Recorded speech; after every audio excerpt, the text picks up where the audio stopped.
Hey friends, today is an exciting day. Our long-awaited interview with my naturopath, Dr. Alison Monette. We are so excited to have her here today. We're talking all about how to get healthier, the differences between naturopaths and other doctors, and kind of the big ticket items that Dr. Alison has shared with me as a patient, but also sharing with you as well, whether it's resetting your circadian rhythm and why light is so important, why blue light glasses, contrary to my original opinion, are actually super important. What else, Dr. Alison? Thanks so much for having me, Maria. Yeah, this is really about creating actionable tools or providing actionable tools to be able to support your health journey without it being difficult, without it being challenging. So these things can add up and actually provide you health promotion and hopefully some ease from disease. I love that. Don't forget to hit subscribe. Hello, Heal Squad. It's going to be a great day. You know why? Because Dr. Alison's here. Well, it's going to be a great day because when you know better, you get better. And that's what we do here every single day. And we're doing it together because we are better together. And today we are very lucky and excited to have my naturopath, Dr. Alison Monette, on the show. It's been a long time coming. Guys, she is brilliant. And you're going to get to hear a lot of her brilliance today. We'll start with our quote of the day. It's one of my favorites. Let food be thy medicine and medicine be thy food. And that is from Hippocrates, another Greek. Anyhow, I'm super, super excited. We had a really good discussion that just kept going and going and going. And so it's a two-parter, friends. So we have the first part, and then we're going to have the second part. And I'm really excited. I think the first part is really kind of breaking down her journey to naturopath work, what the difference is between naturopaths and functional medicine doctors and regular doctors, and how we all can be a team, but we just need to know what everybody's good at. And we talk about the circadian rhythm and why that's so important for our bodies and our healing as well.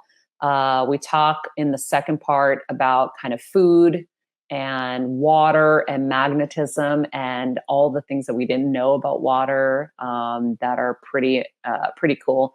So in the meantime, before we get to that, I do want to remind you, friends, obviously Macy's is our partner on this show, and we're so grateful for them.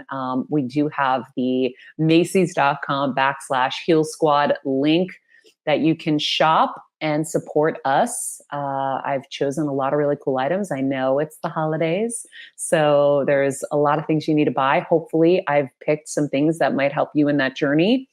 And then in return, you help us by buying through this link. So if you're going to buy anything at Macy's, just use Heal Squad. It's Macy's.com/Heal Squad, and then that supports the show. So thank you for that. Let me give you a little bit about Dr. Alison before we start. So she is known by many for her healing miracles when other doctors have not been able to provide the answers to what a patient is actually looking for. She's a nationally board certified licensed naturopathic physician and a registered dietitian. You're going to hear all about her journey and how she kind of came to be in this work and founded her health center, Avena Integrative Medical Center in Connecticut. Unlike other doctors, Dr. Alison uses a thorough intake process. So we're going to take a short break. When we come back, Dr. Alison. Alison, I feel like this is the moment we've all been waiting for. So I've been talking about you to the Heal Squad since June when we started working together. And I have been telling them about how life-changing you've been and just kind of this whole new world that's opened up to me now that I knew was out there. I just didn't know who the one was. And you were the one. And everyone's been so excited to hear from you. And so I think we should start with your journey to becoming a naturopath. And then we'll explain what a naturopath is for everybody and the differences between, you and maybe a functional medicine doctor, because I really want to educate people on maybe what they're missing that they didn't even realize was out there. Yeah, no, thank you so much for having me. I'm so glad to join and just work with your crew. Great question. It's been such a journey for me. I always had the goal of becoming a doctor. I actually always thought that would look like a modern physician, very much the traditional sense. And it really wasn't until I was doing all my pre-med that I actually realized that what I wanted to do was actually not really aligned with that traditional system. I always had the idea in my head that I would be a bit closer to like the old school doc that would do home visits and see everyone in a family and see friends and see coworkers. And then when I actually started talking to physicians and people I knew that were in the field, they all kind of crushed my soul and told me that that was not what the reality was of medicine. And it really made me think twice, many times, where I wanted to go. Thankfully, that was around my junior year in college. So I had the plan of going to medical school, again, in the traditional sense. But at that point, I was offered the opportunity to look at other options. And first, I was thinking maybe I would go down the route of like an alternative type of residency. But again, the people close to me said, I don't think that's a great idea. If you learn a philosophy from the beginning of medical school, it's really hard to change your mindset once you're done and then go into residency. So I started researching, and I can't believe I can say this, that I had never heard of naturopathic medicine prior to that year. That was actually the year 2000. So, quite a long time ago, but I grew up and, still currently live in Connecticut, and it's a state that naturopathic medicine has been licensed in for many, many, many years. So I can't believe I had never heard about it, but where I grew up in the state, which is where I am now in the Northeast corner, there were no naturopathic physicians. So it was just not something I had come in contact with. And thankfully, one of my classmates who it was so random. We were in one class together. It was a nutrition class because at the time I was doing my pre-med actually in a coordinated registered dietitian program because it fit all the pre-med and I wanted to get some patient contact while I was still in college. So I figured it was a good place to start to see if I actually liked working with patients. And at that point, I was really interested in nutrition. So I figured, oh, I'm going to learn about nutrition while I'm in my undergrad, which will help me before medical school. And thankfully, that one person in my class said to me, oh, it sounds like you need to go to naturopathic medical school. Like, that's exactly what you're talking about. We were just talking about how I couldn't believe there weren't really nutrition classes when you went to medical school. Maybe there were like a couple of electives, but how could that not be part of the core program? So my discovery led me to the fact that there were only 4 naturopathic medical schools that were actually at that point in existence. And one was in Connecticut. The other were all on the West Coast. And I, at that point, said, you know what, I'm going to go wherever it's the warmest. And so the option was Arizona. And I applied. I was accepted, and I just took the leap of faith.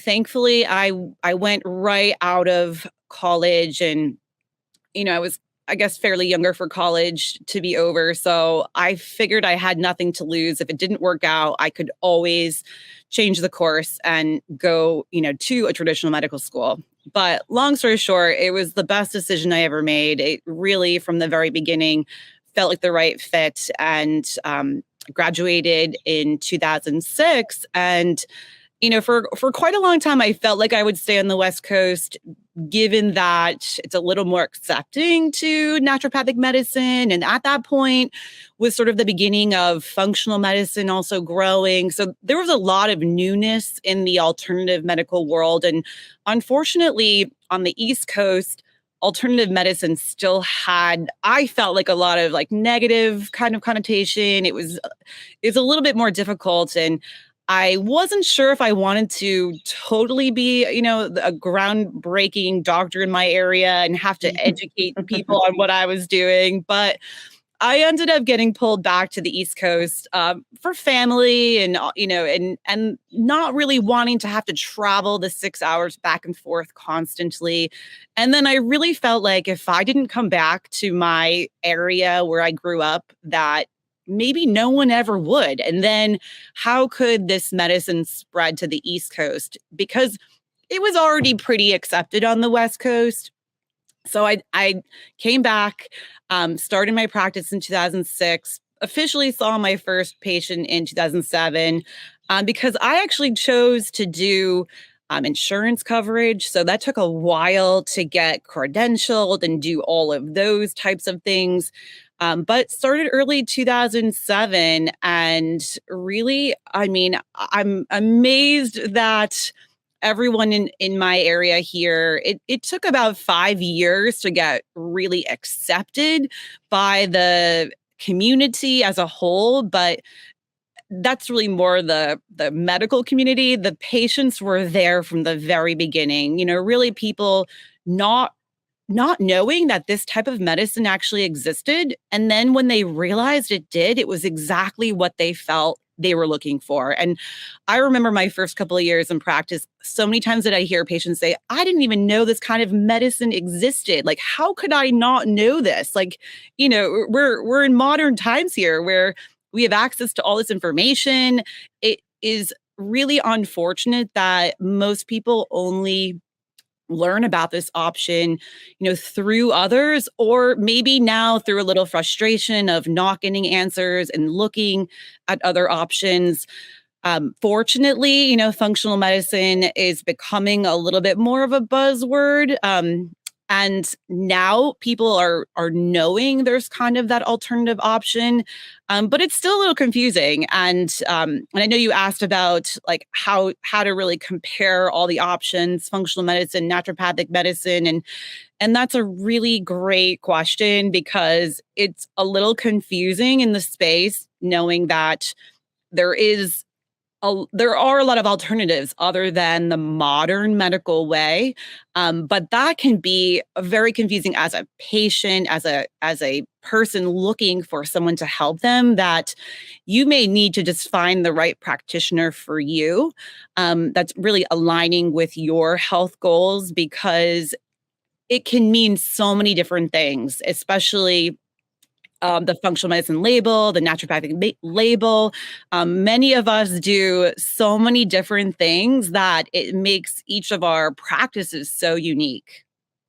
So, what is the difference between naturopathic and functional? Because I feel like my knowing of it is that functional is a little bit more mixed with Western. Yes.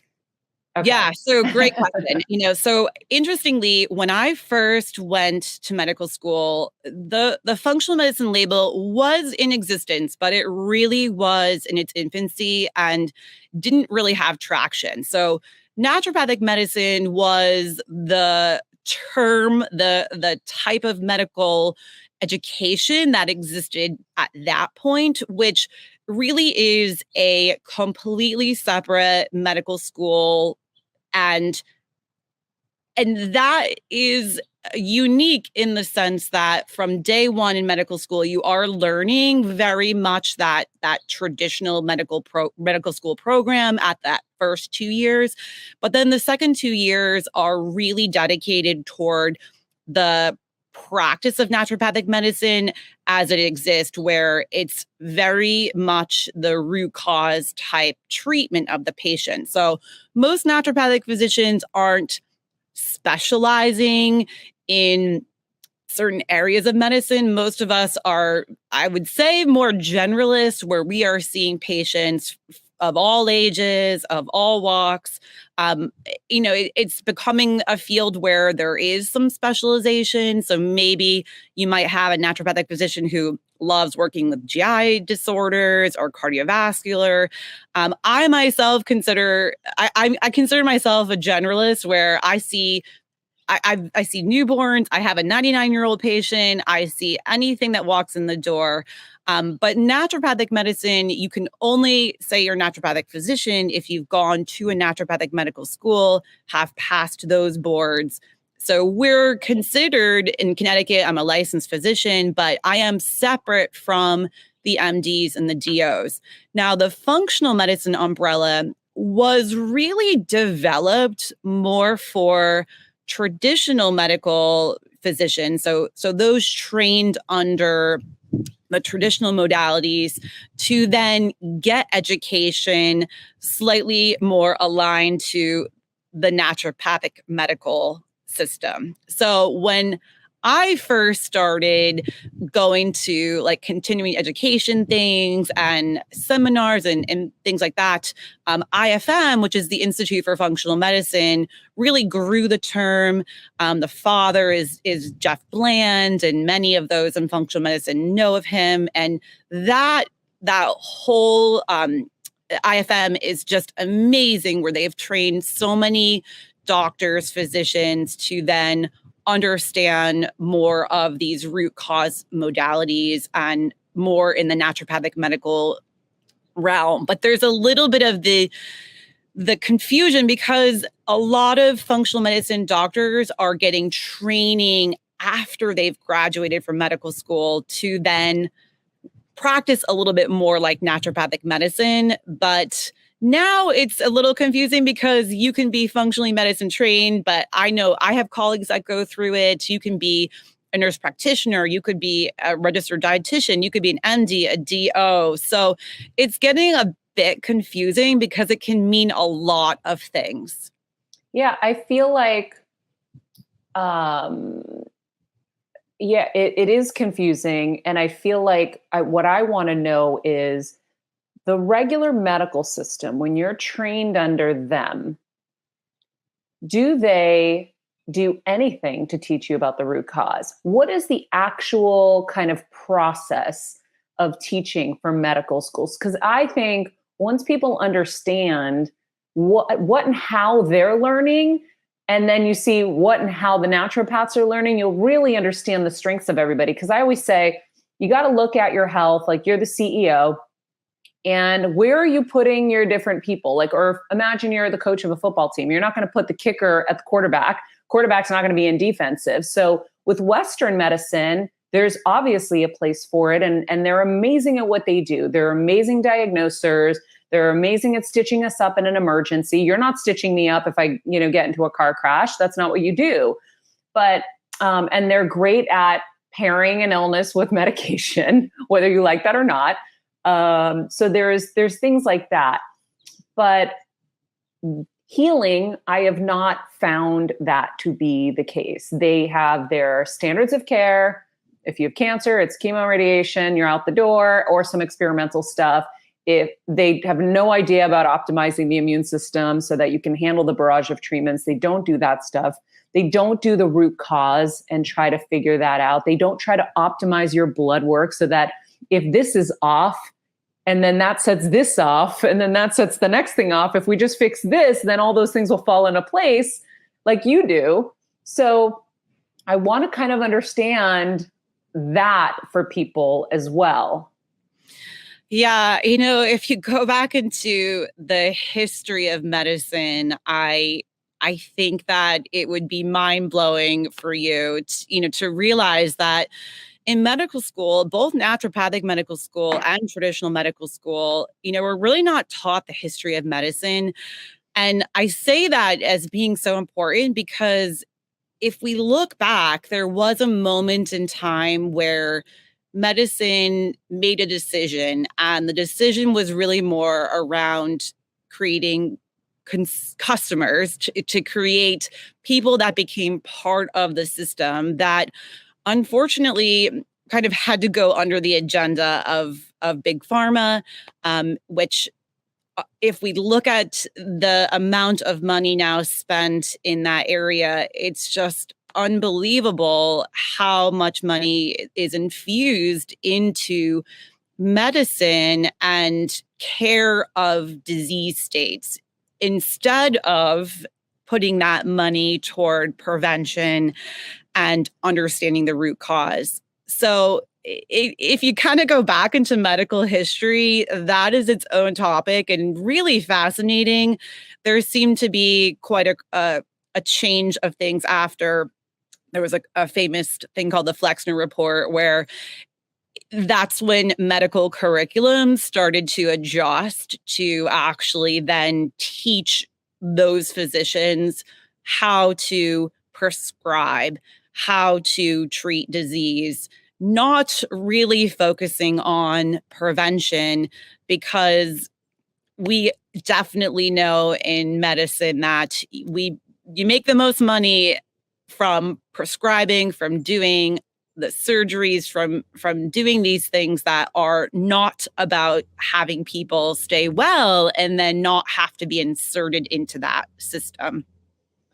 So I have to say, I see a new perspective. By the way, my coach analogy earlier, I didn't finish, is you need to know where you're using your players. So Western medicine has its place, naturopathic has its place. We use this and we make a team. But I feel like, going off of what you said about how they're taught to prescribe, I believe that they're probably taught by these pharmaceutical companies, here's the medicine and here are the side effects. And they just have to trust them. And they do, because when you go and they're like, oh, well, is this going to be okay? And they're like, yeah, it's fine. You're going to be fine. No big deal. And it's because they were taught that, not because they actually have done the research and they know that.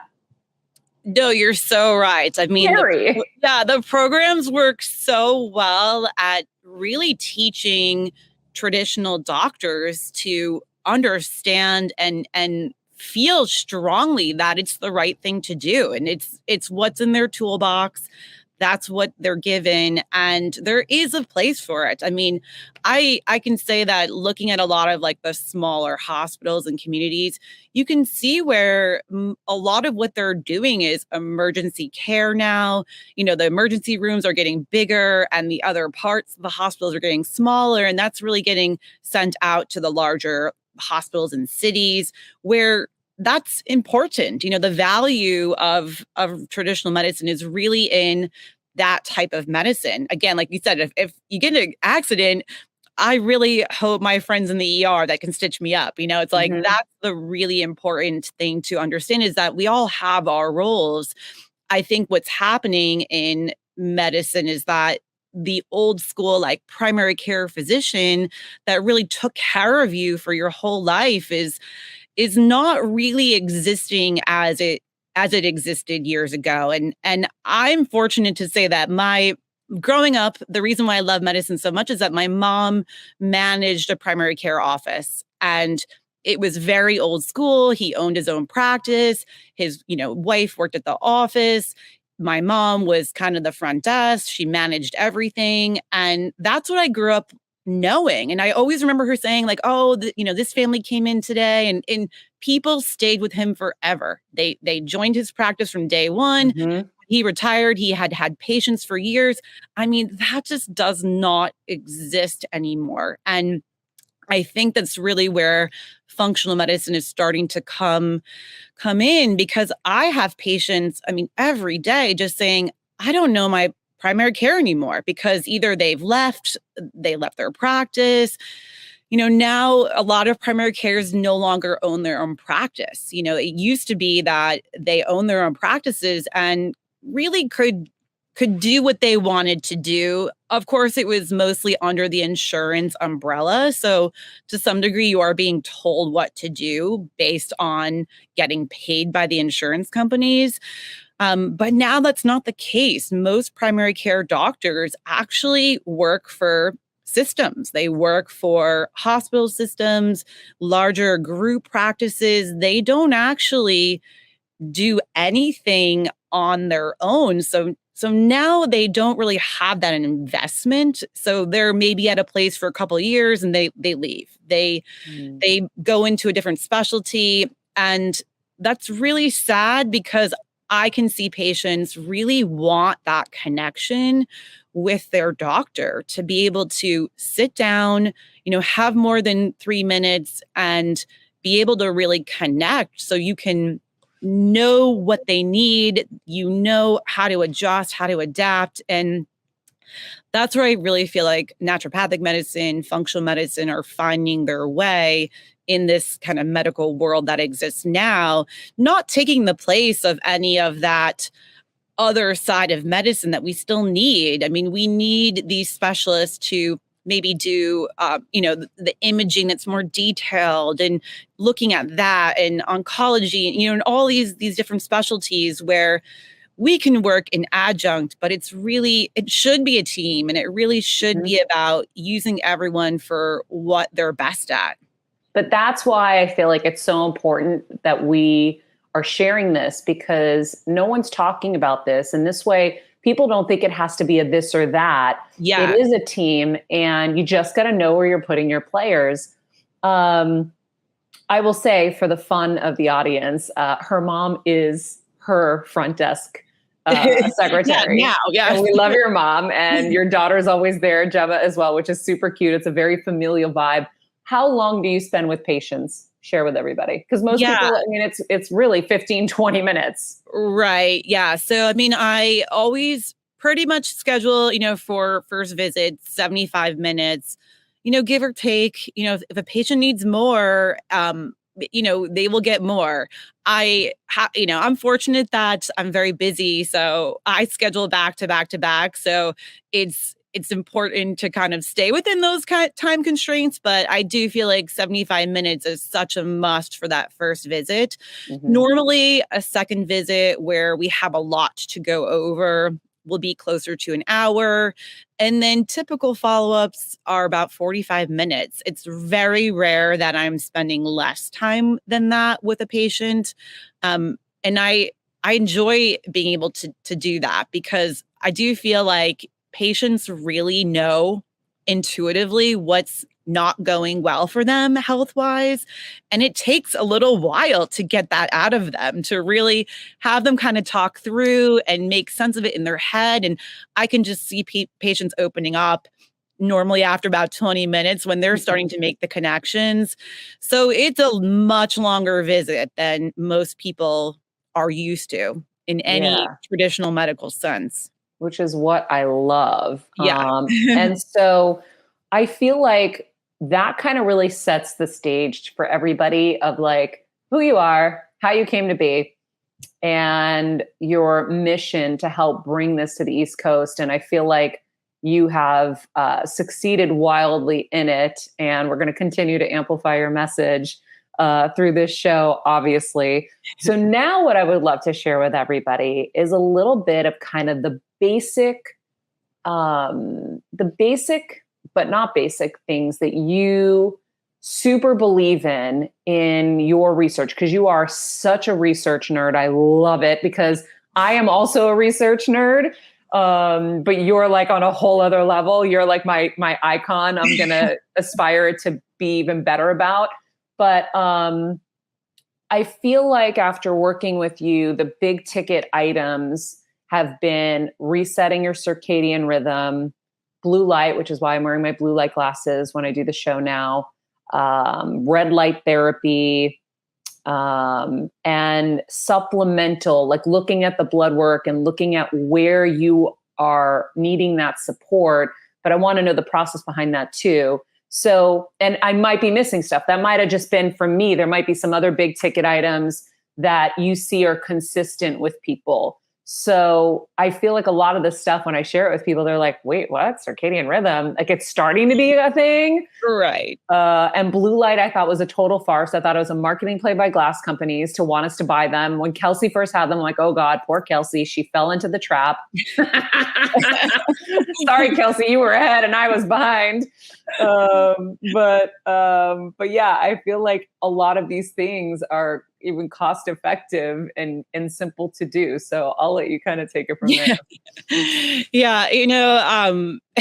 Great questions. I will say that I feel fortunate that I'm at this point in my career where I have worked with so many patients and been able to really assess so many people's personal health experiments that it's really led me to understanding the deeper human health at a whole nother level than when I first started in practice.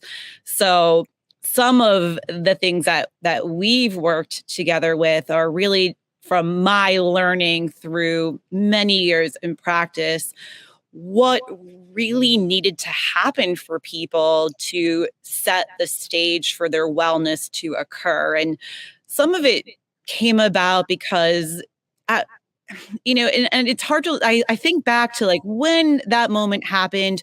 I will say when I first started practicing in 2007, it was a little easier to get patients healthy using more simple tools of just changing the diet and cleaning up a little bit of the lifestyle. In the last 15 years, it's gotten a little bit more challenging, and that's probably a topic for another another day, but the fact that we in this modern world have so many more things confusing our biology are then making some of those simple tools not work so well. And this is why you mentioned some of the core things that we need to work on with every patient is circadian biology and understanding the light environment, because I came to realize that was the game changer for how patients actually responded to the things that I was telling them. I just got the chills. I Yeah. got the truth chills. I was like, oh, Yeah. and you don't have to go so deep into it, but I think, what you're probably getting at is that in the last 15 years, I mean, we've got iPhones, we've got all this technology, and the technology is about to advance. I mean, we're going to go into light year experiences where it's going to crazy, amazing advances are about to click. And I mean, I feel like I'm going to be able to go to the moon anytime I want. Like, it's going to be that insane. And so she, just so you guys know, is sitting in her backyard in the woods. It's 50 degrees there. It's beautiful. But she had to set up her Wi-Fi just to do this because she doesn't have Wi-Fi in her house, because she knows from her research how intense we are surrounded by all this light, all this, unnatural light, all these Wi-Fi, all these devices. And so she had to set it up just for this. But you can share a little bit about what has been affecting our biology and then what you're doing to kind of counter the effects. Yeah. So, the really important thing that I started recognizing was that when patients weren't responding how I expected them to respond, I started digging into their lifestyle more, really trying to understand what was happening. And it really started to be noticeable around 2013, 2014, that I was getting patients that just didn't seem to be responding like I had it like normally expected. And what seemed to be a real commonality was what they were doing in really their daily life, how they were operating in their daily life. These were a lot of people who had to use their computers for work pretty exclusively. A lot of them were not getting outside very much, stuck inside, really poor sleep cycles. I mean, a lot of common links. And I feel like we could probably think about our daily life and how tuned that is to the normal, so to speak. And that's kind of now the normal, right? That we aren't really thinking about how we're living our day, because the day really for most people is, you wake up in the morning, it's a crazy morning, you're getting to your day or whatever it might look like, work, school. There's not really any time to think about what's happening in the morning. You do your day. Maybe the first time you have a moment to relax is at night. And maybe by then it's already dark. So I say that because I really started recognizing it. I would say that I even didn't fully understand the breadth of it until a few more years into really thinking about it. And I blame, I actually had my daughter in 2015, so it was a little bit of a distraction from research. And I say that because I love to read. I love to research. I have a huge library. I mean, and I took a little pause in those years because there wasn't a lot of extra time. And then once I came back to having a little bit more time as she grew older, it was really 2018, 2019 that I started recognizing like this was a big problem. But then I even realized for myself that like how do you even start to fix this? How do you start to understand this more? So I actually started looking at my patients and having them do testing to evaluate their circadian rhythm. And as I started testing it in all of my patients, that really just blew my mind how abnormal everyone's circadian rhythm was. So then I started really digging and seeing, okay, not that so this is what I would say is that everyone was abnormal. I rarely had a normal circadian rhythm, but I took it as a very important task to figure out what were the most meaningful steps to actually reset that. Because I knew the reality wasn't that I was going to tell patients to go live outside and pitch a tent and be able to like have their circadian rhythm work. I mean, look how great this is. We can use technology to connect. You're in California, I'm in Connecticut. I mean, this is the value of technology. We don't want that to go away.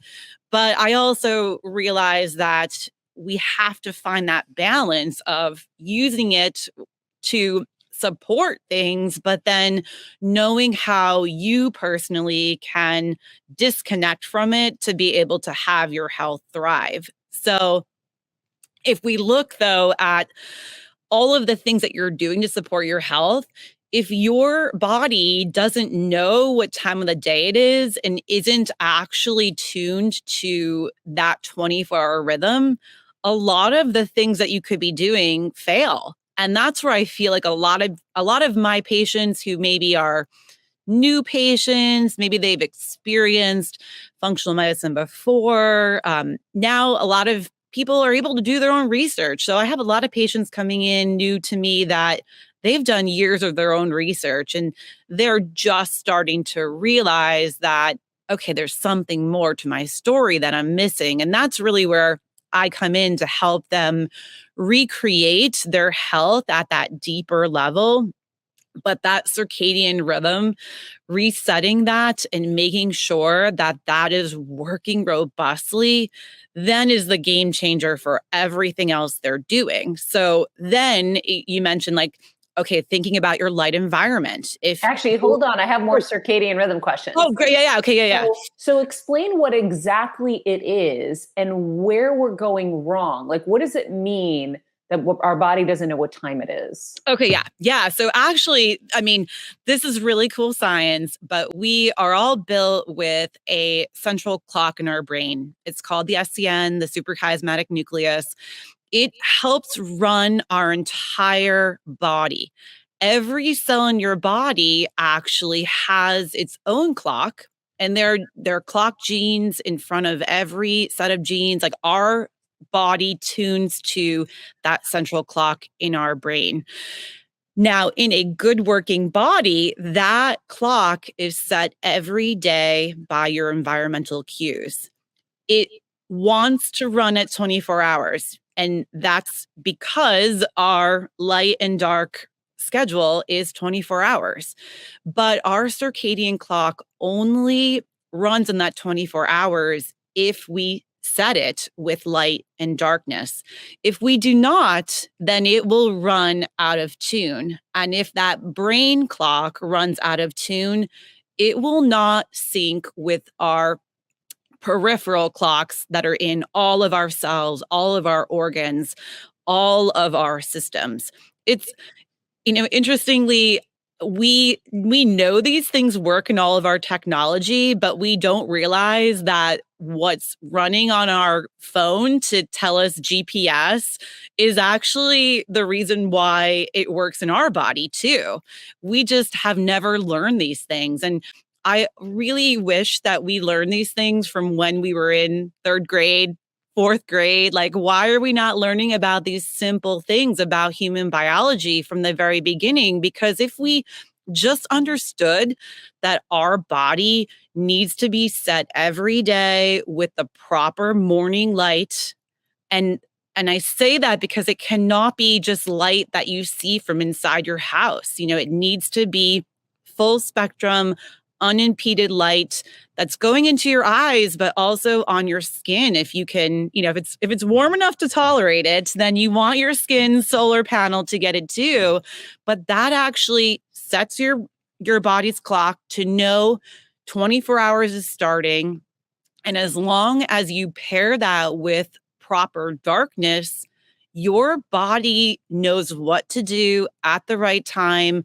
Every one of your cells, every one of your systems. It's an amazing thing that the body wants to work properly, and it doesn't need much to actually set that. We run out of tune with every day we live if we don't actually set it every day. But how much time do you have to set it in the morning? Like, listen, people already can't get to work on time. They're like, they can't even eat breakfast. Like, we need them to eat breakfast too. And they can't even eat breakfast because, they have to be at work so early and they're rushing. So what is like the minimum amount they can do to reset their circadian rhythm, at least in the morning? Then we'll get to the night stuff. Yeah. I can tell you from, again, working with patients, I am so surprised by how little time is actually needed to create a real actionable response. I always tell patients the same thing. I tell them to wake up around the time of sunrise and go outside for about 12 minutes. The purpose of that is to hope that all of your body's blood flow can get into that or flow through that retina and get that download from the sun at that time.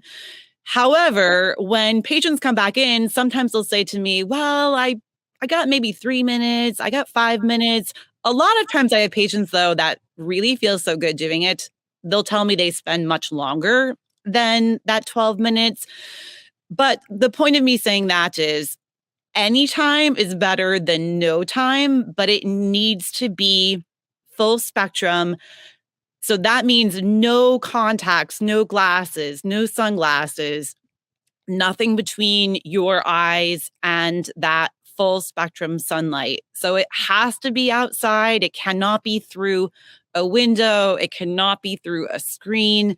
Now, is a screen better than nothing? I have some elderly patients that it's not really safe for them to walk outside in the middle of the winter by themselves. So I have them go out on their sun porch and at least there's a screen. But anyways, the answer is it's really not much time. If we really, really think about how much time is in our full day, if you can take that 12 minutes and find your body outside as close as possible to sunrise, that is the most important download that you can offer your brain circadian clock every single day. What if it's cloudy, rainy, or you live in a place that doesn't really get sun? Yeah, great question. It actually doesn't matter. So if we had a spectroscope that were actually measure the color temperature of the air that you're experiencing, when that sun is out, everything that you're experiencing when you're outside matches the correct color spectrum. So on a rainy day, on a snowy day, on a cloudy day, we consider that to be a red light day. So you're always getting the red light spectrum. It just may be a little bit more red light on those days, which is actually basically free healing energy that our mitochondria run on. So we always need it and we can always use it and it's always available. Cool. Okay. What if you live in a place where they don't have like the darkness is more than the light? I feel for some of those people. So yeah, the challenge there is that you still then want to experience that sunrise time of the light spectrum. So if you're having to do your day before the sun has risen, then the most important thing is to protect yourself from the indoor artificial light. So like what you're doing, wearing blue blockers, maybe even trying to use like less lighting or using some extra red lights that you can add to your environment. And then when the sun actually rises, stop what you're doing, go outside for that 12 minutes, get the download, and then go about your day. The advantage for places like that, though, are on the flip side of it, when they have a lot of light for a long period of time, so they kind of have both ends. They have that one time of the year where there's a lot of darkness, but then they have the other time of the year where there's a lot of light. That's where they have to take advantage of getting outside as much as possible. But we know from circadian rhythm studies that the ideal that the human body really developed from was equatorial light, where 12 hours of light, 12 hours of dark, perfect circadian rhythm all year long. So we have, of course, been able to adjust away from that, but we were set that way.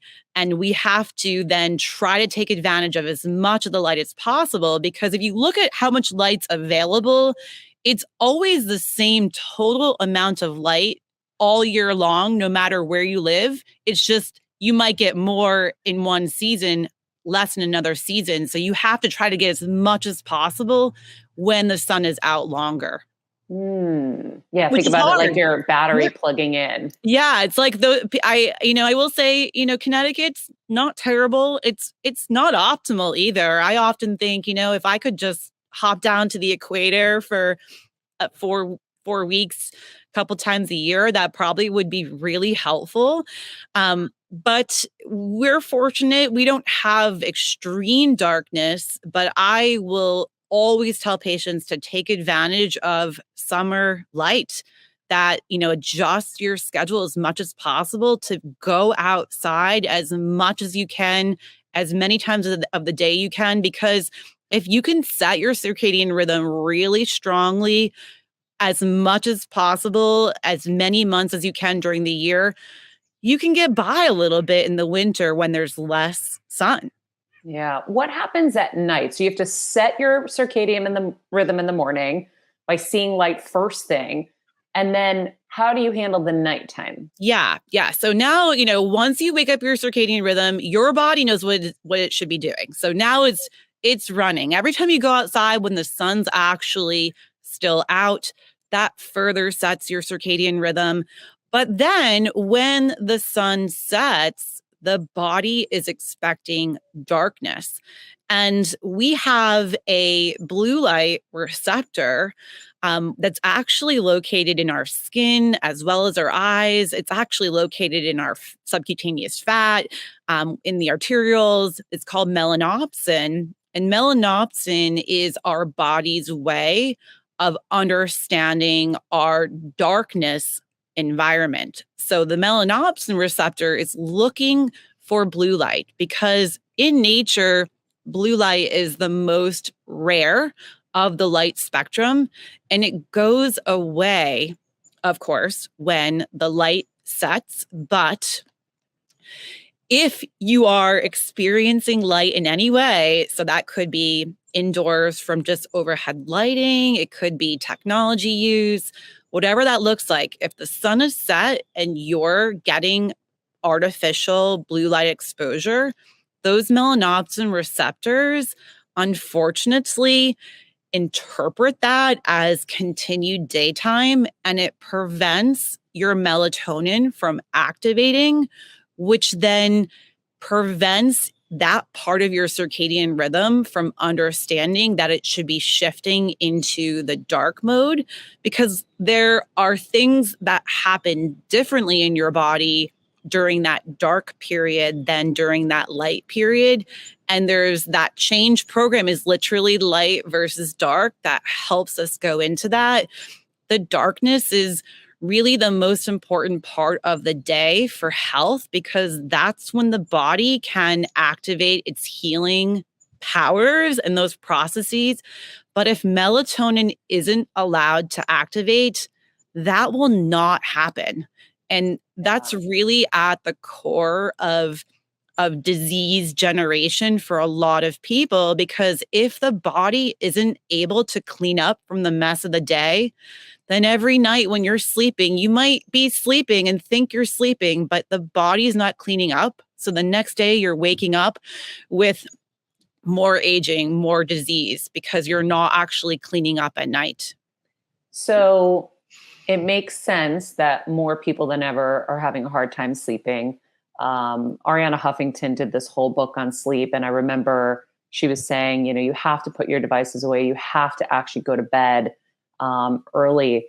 And so the body does have this. But, we're on our phones, we're on Instagram, we're doing all these things till late at night. And then we wonder why we can't sleep. And then if you can't sleep, that's why the body isn't having its time to heal and to do all of its things.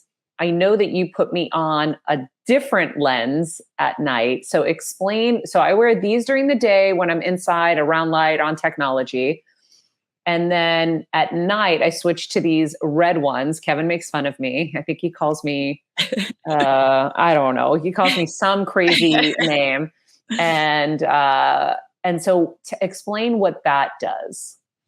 Yeah. So think about, when the light is out, so when the sun is out, blue light is always available, balanced in the full spectrum. So we are meant to experience native blue light, and that is magical for the body. It makes what happens during the day work correctly. So the blue blockers that you're wearing during the day, I'll recommend offering about a 60 to 70% block. So like, even if you're people watching, they'll probably notice that they have a little bit of color, a little bit of tint to the lens.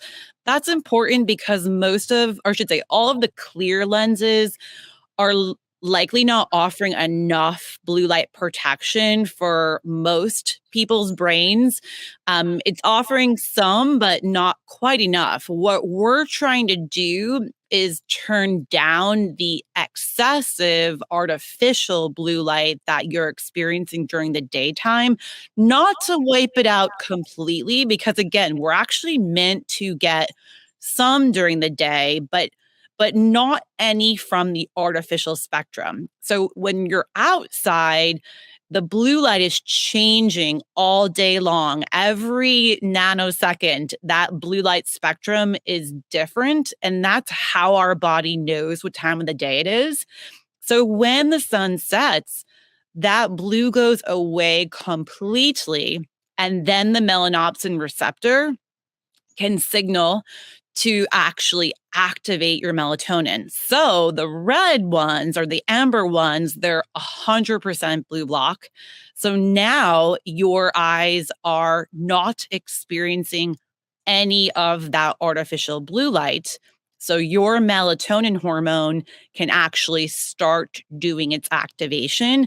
And I say activation because I do believe we get a little confused about melatonin. It is the hormone we think about for sleep, but it's really coded for its function during the day based on the light that we're experiencing. And then it's activated at night once we are experiencing that lack of blue light. So, for example, if you're inside, especially this time of the year, it gets dark so early. I'm still seeing patients after it turns dark here. And so it's important to then find that balance of how can you still live your life and at least protect yourself in a way that can still offer you health. And the blue blockers are a great way to help. It's still not perfect, and nothing's as perfect as being outside, but it really helps. And I can see the effect on my patients' biomarkers, their symptoms, how their body's recovering. So I do feel really strongly about the use of them.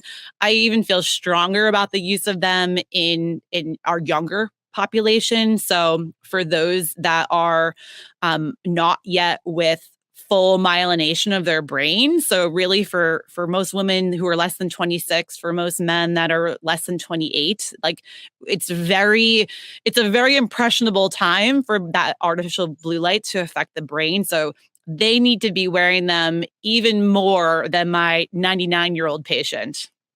Yeah, we're going to try to get a link and maybe an affiliate discount for our audience so that they can order these glasses. So we'll put a link to that once we have it all figured out in the summary. What do you, how do you handle patients whose health is, obviously in a not great place? They come to you, but they're a nurse and they work night shifts. How do you handle them? I mean, are they wearing the red glasses while treating patients in the ER, which is all artificial light? And how are they resetting their circadian rhythm? Are they doing it just a different time loop?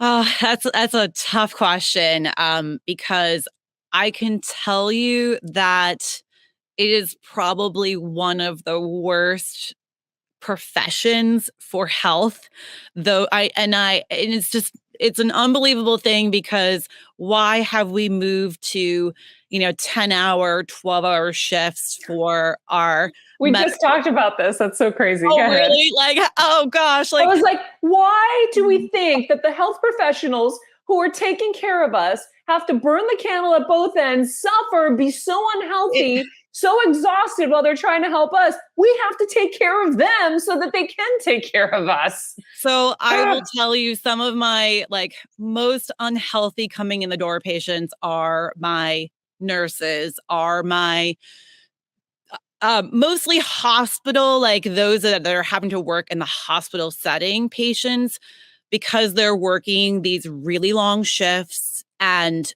especially if they're having to work night shift, it is tragic. I can just tell you so many stories about health issues that I absolutely can tell you are from that shift work. Unfortunately, it's not an easy answer because in some cases, they may have to change what they're doing. They may have to change their shift. They may have to consider their health versus their profession. However, when I have patients that come in early on and they're recognizing things are not going well and they're younger, they haven't been in the profession that long, we can do things to mitigate it. Blue blockers are great. Now, I really support the nighttime use. I should say, if you're working at night and you're in a hospital setting, they should wear the 100% blue blocking glasses. I don't convince many of my patients to do that because they feel awkward doing it. But that's where I actually really like the Lucia Eye ones because they're not super weird looking. If you were to look at some of them, like the yellow lenses, they're tough. I mean, in fact, I actually found Lucia Eye because I've worn all different kinds of blue blockers. I found that it was too much of a distraction to have to talk about it with every patient when I was wearing yellow lenses or red lenses. I did not mind talking about it, but it just ate up my whole day. So I found the Lucia Eyes because I felt like, you know what? They look pretty normal. You can tell there's something different about them, but I've been able to convince a lot of patients to then use those because it's still better than nothing. Yeah, I mean, we got together because of our fellow friend, our mutual friend who is a nurse. And I remember her saying you turned her whole health around.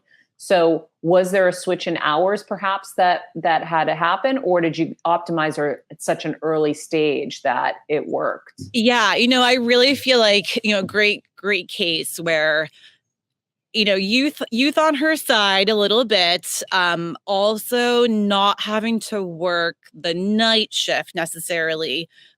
She's fortunate that she can work like a 10 to 10 shift instead of having to work through the night. So a lot of it was focusing on getting to bed at as early of a time as possible once getting home from the shift, and then waking up, maybe not always getting out at sunrise, but then getting out first thing upon waking. So again, it's not optimal, but when you can't necessarily do it as you should, and maybe you don't have as many like health issues or disease processes yet, you might be able to get by for a little bit of time not being perfect, but that if you set that circadian rhythm as early as you can every day, even if it's not at sunrise, it will still get you in that 24-hour rhythm. And then while you're working, blocking that blue light as much as you can, as heavy as you can in that spectrum, and then getting to sleep as quick as possible.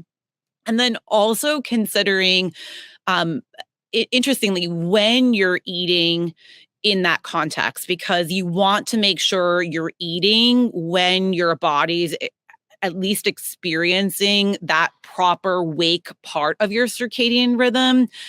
So that's important to not then come home and then eat after that late shift and then go right to bed, because Or that even eating when it's dark, period. Like you're supposed to really eat before it gets dark, yes. right? Yeah. For So all of us. perfect world would be only eat after you've experienced the light in the morning, eat when it's light outside, never eat when it's dark outside. That is the way our body is best tuned. When I have patients that come in and they have a lot of disease processes, I really, really, I work hard to convince them to do that. It's a tough thing, and I feel like not everybody's willing to get the A. They're okay with a B or a C, and I'm there to meet patients where they're at, but I'm always about giving them what the A looks like, and then they can make the choice. But yeah, I feel like people like our mutual friend is, she's really conscious of, how do I do as much right? Like knowing it's not perfect, but knowing that I'm, okay at this point, I can get by maybe making some suboptimal decisions because I'm doing pretty good health-wise. I think that's a really relatable way to look at it, is like, how much good can I do to support my body? Because I know that anybody who's listening to this who is just totally healthy is like, hell no, there's no way I'm doing any of this stuff. But trust me, when you get dealt some diagnoses, you have much more incentive to go all in on this stuff like I did, and then see rapid results because of it. And so it does work. I had to quickly come up with a solution for the hospitals, and I think I have it. And I want your brain on this. So Kevin recently bought one of those daylight lights that you can get daylight. Okay, yeah. He's a consumer, and I feel like he loves gadgets that will replace just the easy thing, which is going outside. And the free thing going outside. Anyway, I'm making fun of him, but I know he sits in front of a computer, so he likes that. So I feel like if they changed the lighting in these hospitals to that, because I think you approved of that little contraption, if they changed the light to that, like daylight mimicking light in all of the hospitals, it would be great for patients and employees. And that would help them stay healthier. What do you think? So yes, like we have to look at it as there's nothing like potentially bringing full light spectrum into the hospitals. I mean, even how we build our hospitals is just wrong. Like we're not really thinking about how the light's coming into the room, north facing, south facing, all the things that we used to actually think about when hospitals were being built. That's really gone to the wayside of how it, I hate to say it, probably how it looks, how beautiful it is, like the newness, all of those things. But there is a light specialist. His name is Dr. Alexander Wunsch. He actually talks quite a bit about circadian lighting and how we could do our lighting better. One tip that I think is genius that I actually want to incorporate into like my next house that I start from scratch is lighting overhead is also not natural at night, that we should have lighting from the floor that would be more mimicking like campfire light, like the light that we would be experiencing potentially at night. But it's not just the spectrum, it's also where the light is. So think about it, like at night, we would never have lighting over our heads, right?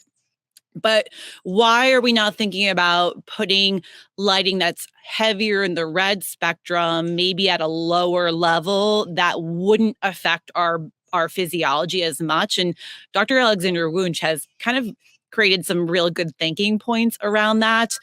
I don't know if we've quite figured out the perfect spectrum. The most important thing is Kevin's device. Ideally, you're pairing that always with then a red light device as well. You don't want that heavy blue without the balance of red. And we should also even be considering, like, how do we potentially get some UV in there too, which I know is such a challenging thing to talk about, but we have never existed as humans without the balance of all of those light spectrums together. So why are we not actually thinking about that? We should. Like, that would be healthy light for an indoor environment. So when you say balancing the light with the red light, are you saying having both on at the same time? Yes, actually. Yeah. Oh, wow. Yeah. So yeah, we really, yes, ideally for Kevin, tell him he should use his red lights and his happy light at the same time. That's funny. You also have light bulbs in your house that are different kinds of light bulbs. What could we change our light bulbs to? Yeah. So I have light bulbs that are, there's a couple of features. One is that they have very little in the blue spectrum, and they are also a low flicker rate. So there's two major parts to especially our LED technology, that are so foreign to our body's health, in that the heavy, so really high amounts of blue light that have all of the other color of light subtracted from it is really confusing to how our eyes are perceiving that light, and how the brain is therefore getting that message. But then the flicker, so part of the LED technology is that there's an on-off that to our naked eye, we don't realize is happening, but the on-off is what saves us, energy. So we've created this technology to save us money. However, maybe on the other end, it causes more health issues, right? But our eyes actually experience that, and our brain gets confused with the flicker. So if you had a device to measure it, there's some really cool devices that actually show you the flicker rate. And when you see that, you showed me, it was wild. Oh, it's wild. It's unfortunate we don't realize it. And of course, all of our lighting now is turning to LED, and you can realize like how blue that looks by actually, if you look at lighting under red light, you realize how blue everything looks when the red light's on.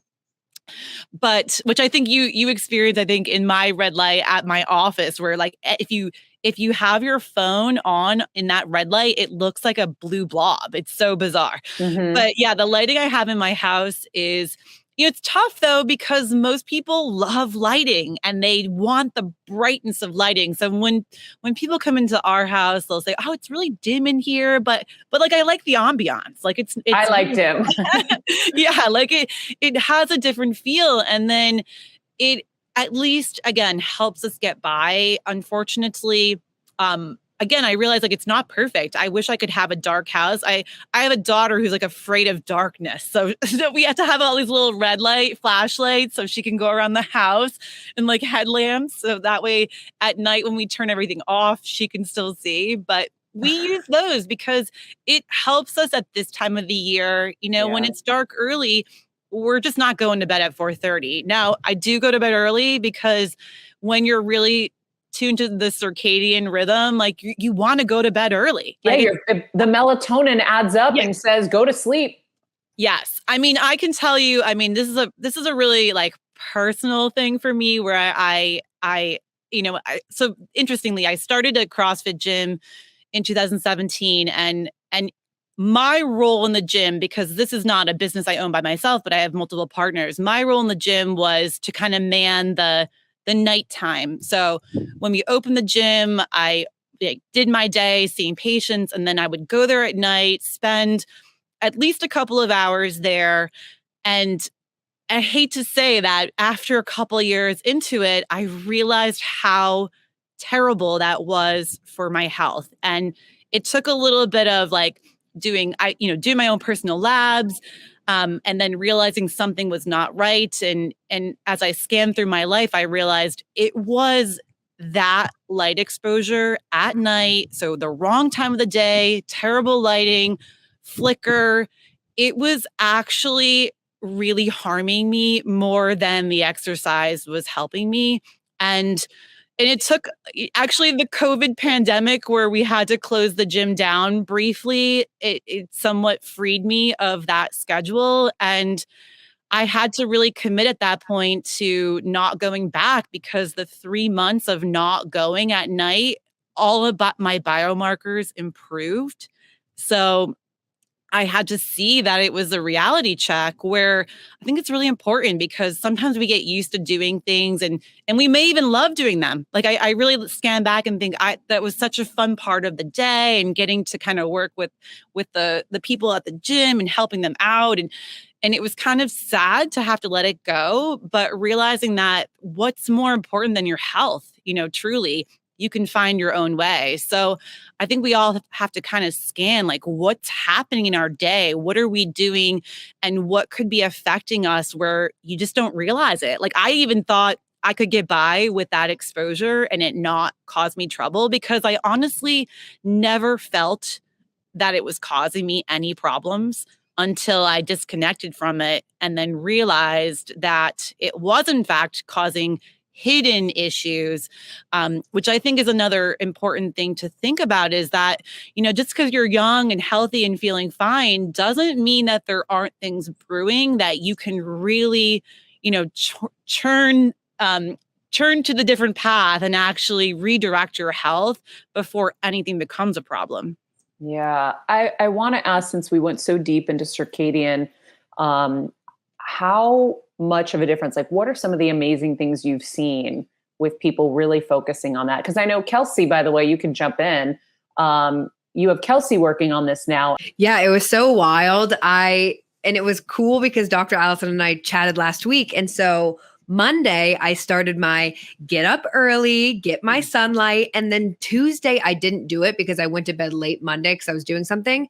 And I felt the difference in just those two. I literally had done it one day and I felt the difference. And it's so crazy because I think we're so conditioned to think like, oh, that extra 20 minutes in bed is going to make us feel so much better. And it just doesn't. And for me, like it took that and actually feeling the difference to be like, now I know that extra 20 minutes is doing me nothing. Getting outside is truly game changing. So yeah, that was really eye opening for me. And how much better mentally do you feel?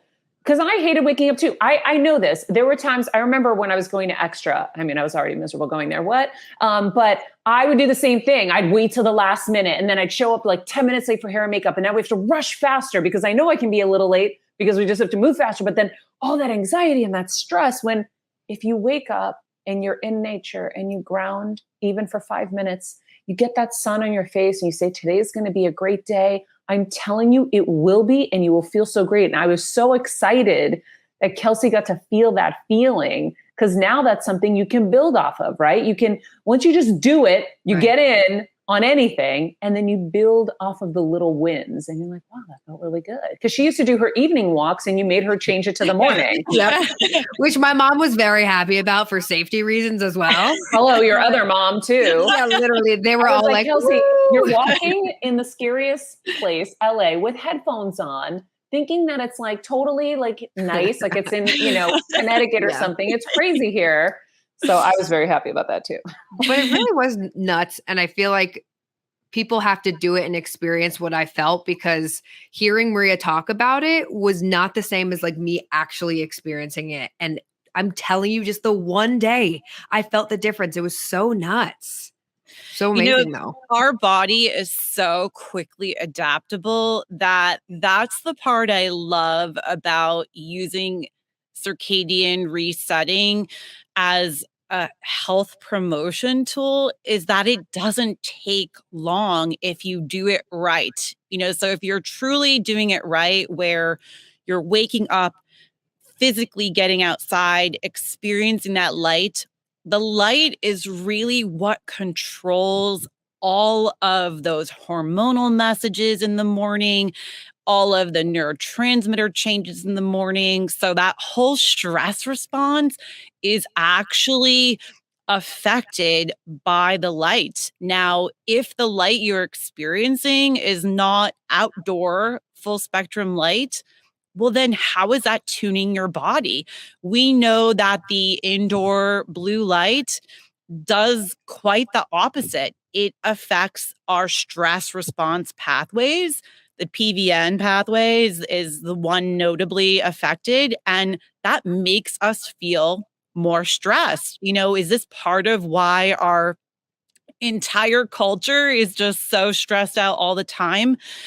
I sometimes will ask patients like, "Oh, how many sunrises have you seen, recently?" And no one ever says they've seen a sunrise. Like, it's just, they'll say, "Oh, maybe I went to the beach like one time in my 20s or something." Like, no one is out there to experience that sunrise. And that's another good point, is that you don't actually have to see the sun.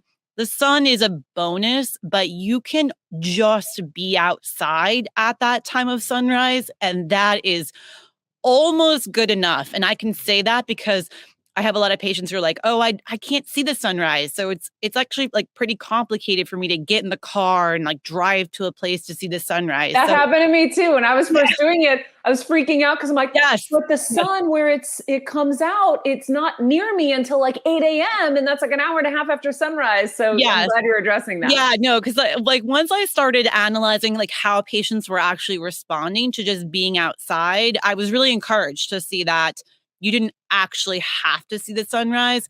Again, I think there's something magical that happens when you actually do experience it, and I encourage patients to seek that just to see how that feels. But the most important thing, like Kelsey said, is like you really have to experience it yourself. You can't, and that's a great point where I feel like I'm a teacher, I'm a translator of what one's body is actually trying to tell them, but really ultimately I'm putting the reins in your hands, so that way, like you said, like you're the CEO of your health. I'm only here to help guide you, but once you experience it and realize that you're making choices that are actually impacting your deeper health, I mean, it's so rewarding and so motivating and empowering that you can't not do it.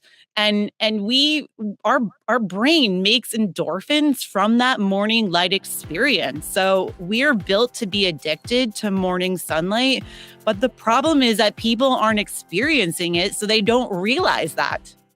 This podcast and all related content published or distributed by or on behalf of Maria Menounos or mariamenounos.com is for informational purposes only and may include information that is general in nature and that is not specific to you. Any information or opinions expressed or contained herein are not intended to serve as or replace medical advice, nor to diagnose, prescribe, or treat any disease, condition, illness, or injury, and you should consult the healthcare professional of your choice regarding all matters concerning your health, including before beginning any exercise, weight loss, or healthcare program. If you have or suspect you may have a healthcare emergency, please contact a qualified healthcare professional for treatment. Any information or opinions provided by a guest expert or host featured within website or on company's podcast are their own, not those of Maria Menounos or the company. Accordingly, Maria Menounos and the company cannot be responsible for any results or consequences or actions you may take based on information or opinions.